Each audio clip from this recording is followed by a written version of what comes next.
നിങ്ങൾ ഇസ്ലാം മതം സ്വീകരിക്കുകയാണെങ്കിലേ 100 കോടി രൂപ തരാൻ വരെ ഇവിടെ ആളുകളുണ്ട്. ഞാൻ ചുമ്മാ നമസ്കാരം ഗൈസ്. ഇത് ഒരു മുസ്ലിം സഹോദരൻ പറയുന്നൊരു വീഡിയോ ആണ്. ഇസ്ലാം സ്വീകരിക്കാൻ തയ്യാറായാൽ 100 കോടി കിട്ടും എന്ന് പറയുകയാണ്. അത് ഒരു മുൻകാല ഡയറക്ടർ നമ്മുടെ വിജി തമ്പി ജനം ടി വിയുടെ ഒരു പരിപാടിയിൽ വന്നിരുന്നത് പറഞ്ഞായിട്ട്.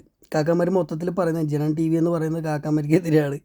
അവിടെയാണ് വന്ന് കാക്കാമാർക്കെതിരായിട്ടുള്ള കാര്യങ്ങളൊക്കെ ആൾക്കാർ പറയുന്നത് എന്നൊക്കെ പറഞ്ഞു. ഇവറ്റുകൾക്കെതിരായിട്ട് പറയുന്ന സാധനങ്ങളെല്ലാം ഉടനെ ഇവന്മാർ അങ്ങോട്ട് അതാണ് അവർ ഇങ്ങനെയാണ് ഇസ്ലാമിനെ ഡീഫെയിം ചെയ്യാൻ വേണ്ടിയിട്ടൊക്കെയാണെന്ന് പറയുമല്ലോ. അത് ഇവന്മാരുടെ നാടകം. എന്നിരുന്നാലും ഇതിനകത്ത് പ്രസക്തമായിട്ട് പറയുന്നൊരു കാര്യമെന്ന് വെച്ച് കഴിഞ്ഞാൽ, ഞാൻ വെല്ലുവിളിക്കുകയാണ്, വിജി തമ്പി പറയണം ഇതാരാണെന്ന്. അത് ഈ സഹോദരൻ ആരാണ്, മൈസ്രേട്ടാണെന്ന് അറിയാൻ പാടില്ല. ഇവനോടൊക്കെ വന്ന് ഉത്തരം പറയാനായിട്ട് വിജി തമ്പി ഇവനോടൊക്കെ വന്ന് ഉത്തരം പറയാൻ വേണ്ടിയിരിക്കുകയാണ്. അതിൻ്റെ ആവശ്യമുണ്ട്. ഇനി അത് പറഞ്ഞു കഴിഞ്ഞവന്മാർ അംഗീകരിക്കുക. മറ്റേ നെടുമുടി വേട് പറഞ്ഞ മാതിരി നമ്മൾ കണ്ടത് പറഞ്ഞാൽ നിങ്ങൾ അംഗീകരിക്കുമോ, സമ്മതിക്കുമോ എന്ന് പറഞ്ഞാൽ അത് തന്നെ അവൻ ഈ വീഡിയോയിൽ പറയുന്നുമുണ്ട്. അങ്ങനെ വന്നു കഴിഞ്ഞാൽ ഇസ്ലാം ഒന്നടങ്കം അതിനെ നിഷേധിക്കുമെന്നാണ് പറയുന്നത്. അത് അംഗീകരിക്കില്ലെന്നോ? അതെങ്ങനെയാണ്? അംഗീകരിച്ചാൽ പോയില്ല.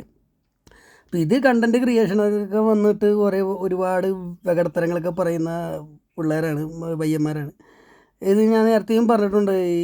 ഈ വ്യക്തിനെ കുറിച്ച് തന്നെയാണ് ഈ വ്യക്തി ഇടുന്ന വീഡിയോകൾ. പണ്ട് ആൾക്കാർ പറഞ്ഞ് ചവച്ച് തുപ്പി വിട്ട കാര്യങ്ങൾ, പൊളിച്ചടക്കി വിട്ട കാര്യങ്ങളൊക്കെ ഈ ചെക്കൻ വന്ന് പുതിയ കണ്ടുപിടുത്തം പോലെ എന്തൊക്കെയോ പറയുന്നു. അത് കുറേ കാക്കാമാർ ഒന്ന് ലൈക്ക് അടിക്കുന്നു. കണ്ടൻറ്റ് ക്രിയേഷൻ എന്നൊക്കെ പറഞ്ഞ് നമ്മളൊരു കാര്യങ്ങൾ ചെയ്യുമ്പോഴേ ജനങ്ങൾക്ക് ഉപകാരമുള്ള കാര്യങ്ങൾ ചെയ്യുക, അല്ലാണ്ട് ഇങ്ങനെയുള്ള ഊളത്തരങ്ങൾ വിളിച്ച് പറഞ്ഞിട്ട് കുറച്ച് കാക്കാമാരുടെ കയ്യടി കിട്ടണം എന്നൊക്കെ പറഞ്ഞുള്ള കാര്യങ്ങൾ ചെയ്യാൻ നിൽക്കരുത്. അതിനും കുറേ ലൈക്ക്, കുറേ കമൻറ്റുകൾ, ഞാൻ കമൻറ്റുകളൊന്നും കാര്യം കമൻറ്റുകൾ നമ്മൾ എണ്ണം കാണാമല്ലോ, നമ്മൾ വായിച്ചൊന്നും നോക്കിയില്ല. കാര്യം ഊഹിക്കാം. കാര്യം ചിഞ്ചാള സുബാനുള്ള, പിന്നെ മറ്റേ ഈ കയ്യടെ ഇത്, മറ്റേ ഇമോജി, ബർക്കത്ത് തരണേ, തേങ്ങ തരണേ എന്നൊക്കെ പറഞ്ഞുള്ള സംഭവമൊക്കെ ആയിരിക്കും. അപ്പോൾ അതൊക്കെ കണ്ടു കഴിഞ്ഞാൽ നമുക്ക് ഒന്നുകൂടി ഡിപ്രസ്ഡായി പോകും. അപ്പോൾ അതൊക്കെയാണ് ഈ കാക്കാമാരുടെ കാര്യം എന്ന് പറഞ്ഞത്. അപ്പോൾ അതിന് തെളിവില്ല, അങ്ങനെയൊക്കെ പറയുന്നത് വെറുതെ ആണെന്നാണ് പറഞ്ഞത്. ഇനി അങ്ങനെ സംഭവിച്ചിട്ടുണ്ടെങ്കിൽ തന്നെ വെളിവില്ലാത്ത ആളായിരിക്കും അത് ചെയ്തത്. കാരണം അതിനകത്ത് പ്രതിഫലമില്ല. അള്ളാഹുവിൻ്റെ അടുത്ത് പണി മേടിച്ച് വെക്കുമെന്നാണ് പറയുന്നത്. മനസ്സിലായി? അള്ളാഹുവിന് ഇഷ്ടപ്പെടാത്ത കാര്യമാണത്. അപ്പോൾ അതുകൊണ്ടിട്ട് കാശും കളഞ്ഞിട്ട് ആരും ഒരു പെണ്ണിനൊന്നും വിളിച്ച് ഇതിനകത്ത് കൊണ്ടുവരില്ല എന്നാണ് പറയുന്നത്. അത്ര വെളിവില്ലാത്ത ആൾക്കാർ.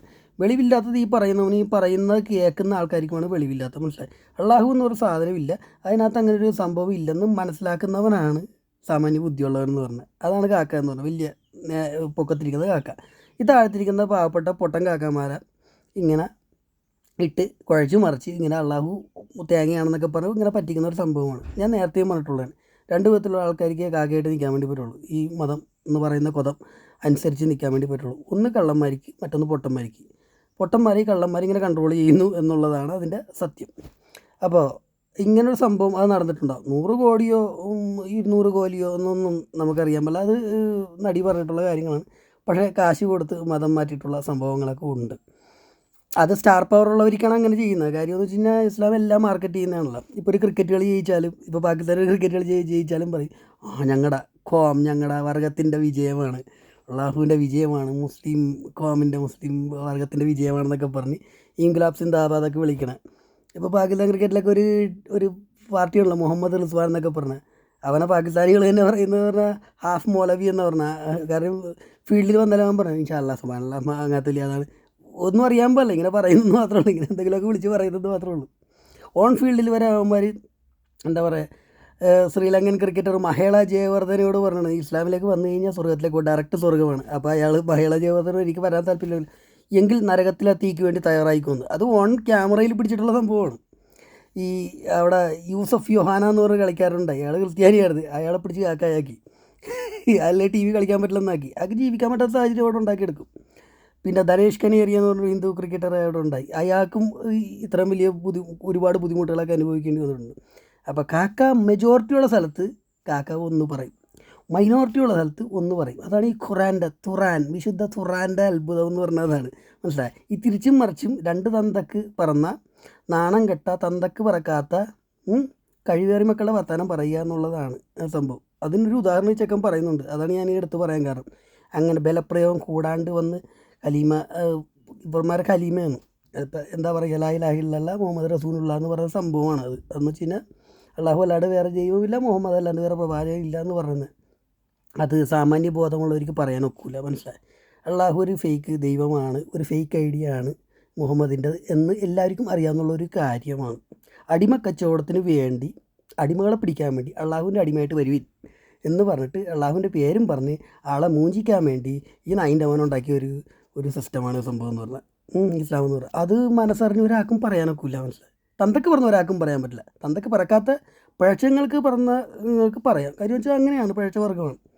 അതൊരു സോൾ ലെവൽ അങ്ങനെയാണ്. പിഴച്ച വർഗ്ഗമാണ് ഇതിനകത്ത് വന്ന് വീഴുന്നത്, അല്ലാത്തവന്മാർ വന്ന് വീഴില്ല. അതൊരു സോൾ പർപ്പസ് ആണല്ലോ. മനുഷ്യൻ അതിനൊക്കെയാണ് ആത്മീയത എന്ന് പറഞ്ഞാൽ, മനസ്സിലായത്. നമ്മൾ എന്തുകൊണ്ട് ഇതിനകത്ത് വന്ന് പെട്ടു എന്ന് മനസ്സിലാക്കണം, അല്ലേ? അതാണ് ആത്മീയത, അതാണ് ദൈവികത. അത് പറയാൻ വേണ്ടിയാണ് ഞാനിത് പറഞ്ഞത്. അല്ലാണ്ട് ഒരു സമൂഹത്തിനെ നാണം കെടുത്താൻ വേണ്ടിയിട്ടല്ല. അല്ലെങ്കിലും നാണം കെട്ട വർഗ്ഗമാണ്. ഇതിനകത്തുള്ള കാര്യം പറയുമ്പോൾ അതുങ്ങൾക്ക് നാണം കേട് വരുന്നതിൽ ഇപ്പം നമുക്കൊന്നും പറയാൻ പറ്റില്ല. അപ്പോൾ ഇതിനകത്ത് പല തെളിവുകളും ഉണ്ട്. ഇപ്പോൾ ഈ പയ്യനും അവസാനം പറഞ്ഞു വെക്കുന്നവർ ഇങ്ങനെയുള്ള കാര്യങ്ങൾക്ക് ഒരു തെളിവും ഉണ്ടാവില്ലെന്ന്. ഇവിടെ വലിയ ക്രിസ്ത്യൻ പാസ്റ്റർമാരെയും വിമർശിക്കുന്നവന്മാരെയൊക്കെ ഇവർ കാണുമ്പോൾ അറിയാമല്ലോ, ഇവൻ മുന്നോട്ട് പോയി കഴിഞ്ഞാൽ ചിലപ്പോൾ നമ്മളെ കച്ചവടം മുട്ടിച്ചളെ. അങ്ങനത്തെ പവറുള്ള കരിസ്മാറ്റിക് ആയിട്ടുള്ള മനുഷ്യരെയൊക്കെ വിളിച്ച് നമ്മുടെ മുന്നിലേക്ക് വന്നു കഴിഞ്ഞാൽ നിനക്ക് എന്താണെന്ന് വെച്ചാൽ നമുക്ക് തരാം എന്ന് പറയുന്ന സംഭവമൊക്കെ ഉണ്ട്. അങ്ങനെ മതം മാറ്റിയിട്ടൊക്കെ ഉണ്ട്. ആളുടെ പേരെടുത്ത് പറയാൻ എനിക്ക് താല്പര്യമില്ല. കാര്യം പേരെടുത്ത് പറയാൻ പാടില്ല, അതൊരു മാന്യതയാണ്, മനസ്സിലായി. അതുകൊണ്ടാണ് വിജി തമ്പി പറയാത്തത്. ഇവനേക്കാളൊക്കെ വിവരം വിജി തമ്പിക്ക് എന്തായാലും ഉണ്ടല്ലോ, അതുകൊണ്ടാണ് വിജി തമ്പി അത് പറയാത്തത്. ഇവനൊന്നും അത്രയും വിവരമില്ല. ഇപ്പോൾ ഇവനൊക്കെ മജിസ്ട്രേറ്റല്ല, വിളിച്ച് പറയുമ്പോഴത്തേന് ഇവനൊരു തെളിവ് കൊടുക്കണം. ഇവനാരാണ്? അപ്പോൾ അതുകൊണ്ടിട്ടാണ് അത് മാന്യതയാണ്. ആ മാന്യത ഒന്നും മുഹമ്മദൊന്നും പഠിപ്പിച്ചിട്ടില്ല.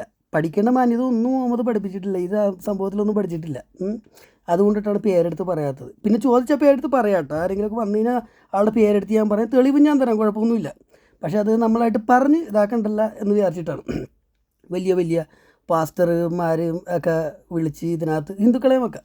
ഇപ്പോൾ കഴിഞ്ഞിടയ്ക്ക് ഒരു വീഡിയോ ഞാൻ കണ്ടായിരുന്നു. ഒരു മൗലവി മറ്റേ ആലപ്പുഴക്കാരനൊരു മൗലവിയാണ്. അയാളുടെ പേരെടുത്ത് ഞാൻ പറയുന്നില്ല, ഇപ്പോൾ തന്നെ മനസ്സിലാക്കാണ്. 2-3 വീഡിയോ ഞാൻ ചെയ്തതാണ് അയാളുടെ. ഒരാളെ വിളിച്ചിരുത്തി കൊണ്ടിട്ട് അയാളുടെ ഇസ്ലാമിൻ്റെ മഹിമ പറഞ്ഞു, ഹിന്ദു മതം മാറിയതാണ്. അയാളുടെ ഫേസ് കാണിക്കല്ല, ബാക്കിൽ നിന്നാണ് കാണിക്കുന്നത്. ഈ മൗലവിയുടെ ഫേസാണ് കാണിക്കുന്നത്. അയാൾ ഫ്രണ്ടിലിരിക്കുന്നത് ഒരു ടേബിളിൽ, ഇയാൾ ബാക്കിൽ. ഇയാൾ തലയുടെ ബാക്കാണ് കാണിക്കുന്നത്. ഒരു വൃദ്ധനാണ്.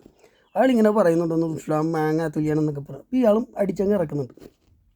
അപ്പോഴും കാണിക്കുന്നില്ല. അതൊക്കെ എന്തെങ്കിലും ആട്ടെ. അപ്പോൾ മാർക്കറ്റിംഗ് ആണ് ഇത്. കാണിച്ച് മാർക്കറ്റ് ചെയ്യാനുള്ളൊരു സംഭവമാണ് ഇതെന്ന് പറഞ്ഞാൽ. പിന്നെ ഈ കാശ് കൊടുത്ത് വിളിച്ച് വരുത്തുന്നതെന്ന് പറയില്ല. അപ്പോൾ കാശ് കിട്ടുമ്പോൾ ആൾക്കാർ നമുക്ക് കാശ് കിട്ടുമെന്ന് പറഞ്ഞ് ചാടിക്കറി വരും. അതിൻ്റെ 10 ഇരട്ടി അവർ എത്തുന്നതിനെ മുതലാക്കും ഇസ്ലാം. അതാണ് ഇസ്ലാം, മനസ്സിലായോ? ഇപ്പോൾ 100 കോടിയാണ്, 50 കോടിയാണെന്നൊന്നും അറിയാൻ പാടില്ല. എന്തായാലും 100 കോടി കൊടുത്തു കഴിഞ്ഞാൽ 200 കോടി മുതലാക്കും. അതെങ്ങനെ മുതലാക്കും? ഇപ്പോൾ ഇവൾ പെണ്ണാണല്ലോ, ഒരു നടിയാണല്ലോ. അപ്പോൾ ആ സ്റ്റാർ പവർ, അവളുടെ സ്റ്റാർ പവർ ഉപയോഗിക്കും. അവളെ ഊറ്റും, അവളെ കയറി ഊക്കും, അങ്ങനെയൊക്കെയാണ്. അവളെ കൊണ്ട് നടക്കും. പിന്നെ അവളെ കൊണ്ട് നടന്നിങ്ങനെ ഈ ആനേനെ പ്രദർശനത്തിന് കൊണ്ട് നടക്കും. ഇസ്ലാമിൻ്റെ തേങ്ങയാണെന്നൊക്കെ പറയും. പിന്നെ അവളെ കൊണ്ട് തന്നെ ഊറ്റും. പിന്നെ അവൾക്ക് തന്നെ പുറത്ത് പറയാൻ പറ്റാത്ത സാഹചര്യം ആക്കി വെക്കും, മനസ്സിലായി. നാട്ടിൽ പിന്നെ പറഞ്ഞു കഴിഞ്ഞാൽ അവൾ നാറിപ്പോവും. കാര്യം മതം മാറി നാറിപ്പോയി എന്നുള്ള അവസ്ഥയിൽ പോകും. ഏതോ പടത്ത് ഭീമൻ രഘു പറഞ്ഞ കാര്യം, ദിലീപിനെ മതം മാറ്റിച്ചിട്ട് അവർ മതം മാറ്റി നാറിപ്പോയെന്ന് പറഞ്ഞാൽ ആൾക്കാർ ഇതിൻ്റെ മുഖത്ത് തുപ്പും എന്ന് പറഞ്ഞ കാര്യം അവൾക്കും പിന്നെ ഒന്നും പറയാൻ പറ്റാണ്ടാവും. അപ്പോൾ അവൾ ഒരു മാനസിക ടെൻഷനിലാവും, ഭ്രാന്തായിപ്പോവും, ജീവിതം അങ്ങനെ ആയിപ്പോവും. അതുകൊണ്ട് ഇങ്ങനെയുള്ള കാശിനൊക്കെ ആഗ്രഹിച്ച് ചെന്ന് പെടുന്ന പെണ്ണുങ്ങൾ പെട്ട്, മനസ്സിലായി. ആരായാലും ചെന്ന് പെട്ട്. അങ്ങനെയൊക്കെ ചില പാസ്റ്റർമാരൊക്കെ ഉണ്ട്. ഇങ്ങനെ പാസ്റ്റർമാരെയൊക്കെ പെടുത്തിയിട്ട് അവർ ചെന്ന് മതമൊക്കെ മാറി. എന്തായാലും എല്ലായിടത്തും കളിയാണ്. അപ്പോൾ നമുക്കിവിടെ പോയിരുന്ന് ഇവന്മാരെ ഇന്ന് വെച്ചാൽ മതി. എന്നിട്ട് ആ പാസ്റ്റർ അയാളുടെ സഹോദരൻ ക്യാൻവാസ് ചെയ്യുന്ന, ഫോണിൽ കൂടിയൊക്കെ വിളിച്ച് ക്യാൻവാസ് ചെയ്യുന്ന കോൾ ലോഗ്, എന്താ പറയുക, മെസ്സേജ് കോൾ റെക്കോർഡ്, അതൊക്കെ പുറത്ത് വന്നിട്ടുള്ള കാര്യമാണ്. നീ ഒന്നും മിണ്ടാണ്ടിരുന്നേച്ചാൽ മതി, നീ ഒന്ന് താങ്ങി നിന്നേച്ചാൽ മതി.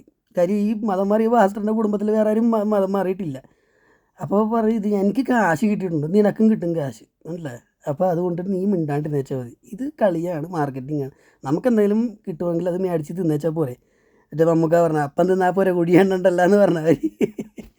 അതാണ് ഇവന്മാരുടെ കാര്യം എന്ന് വെച്ചാൽ, മേടിച്ച് തിന്നിട്ട് മിണ്ടാണ്ടിരുന്നേച്ചാൽ മതി. പക്ഷെ മേടിച്ച് തിന്നുമ്പോൾ എന്താണെന്ന് വെച്ചാലേ അതിൻ്റെ 10 ഇരട്ടി ഇവന്മാർ അതിനകത്ത് തന്നെ മുടക്കും. ഇത് ഉള്ളതാണ് മക്കളെ. നീ ഏത് ലോകത്താണെന്ന് അറിയാൻ പോലെ, നീ കൊച്ചാണോ നീ? ഈ ലോകത്ത് കിടക്കുന്ന സംഭവം എന്ന് അറിയാൻ പോലെ നീ കാക്കാമാരോട് പറഞ്ഞാൽ മതി മോനെ.